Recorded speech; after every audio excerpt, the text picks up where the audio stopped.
what we were looking at. And Justin, I heard you say Dippin' Dots. Yep. Our director and producer, they've been saying, you know, slushy ice, slush puppies. Yes, there you go. Right. That's what they asked me to do a call out to everybody that's watching now.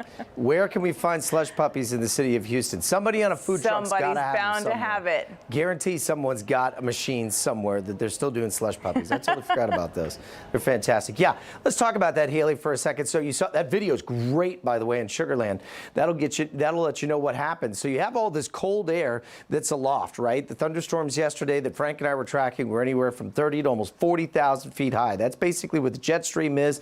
That's where the really cold air is. So all of that moisture that you suck up that high up into the cloud turns into ice, right? Well, when these thunderstorms start to move on through, like what we were seeing yesterday, they were doing that. Notice they didn't drop a whole lot of rain. So it's not like they took a bucket and just jumped it over like we get in the summertime sometimes, when some of those big thunderstorms in July, August, September can dump 2, 3, 4, 5, 6 inches of rain like that. These were fast-moving storms, and as they moved through, what happened is that the cold air actually got out ahead of the leftover moisture. So what we were seeing by 9, 10, 11 o'clock and midnight is the atmosphere was just squeezing out like a sponge whatever it had left at that point. And so all of that really cold air that was bottled up at the top of the clouds, as those thunderstorms started to collapse, it basically just dumps all of that hail on the ground. Now, as Haley mentioned, none of that was heavy enough or big enough that it was really going to cause any trouble, but it was out there. Now, the other interesting thing about that was, too, and I noticed this on my car this morning when I got up and got out the door and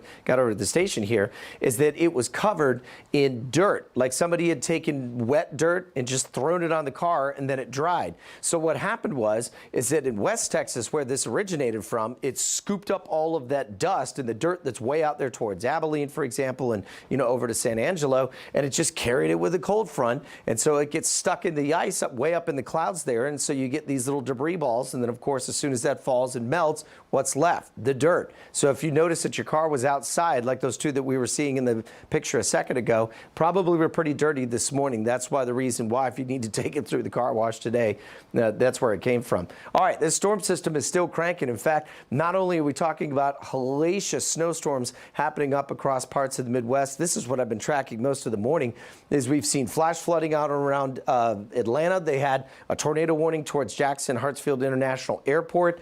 And then we've got these two active tornado warnings, Panama City Beach and around Dothan. There's been substantial damage around parts of Panama City Beach this morning, and the first one came through before sunrise. So those are always dangerous whenever you get those overnight or early morning thunderstorms that turn into tornadoes. You just can't see them out there.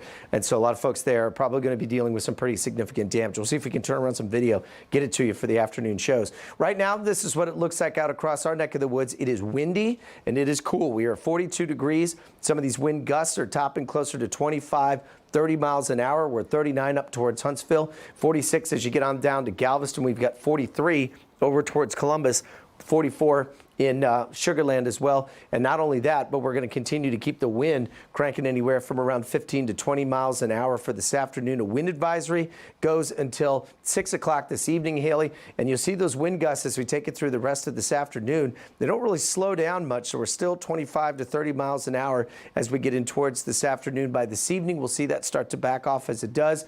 That's when the temperatures will start to tank into the 30s tomorrow morning. But Wednesday, Thursday, we've got great looking weather. We'll be back up to about 68 to 70 tomorrow, mid-70s for Thursday before another system is going to bring in a chance for some bumpy weather early Friday morning.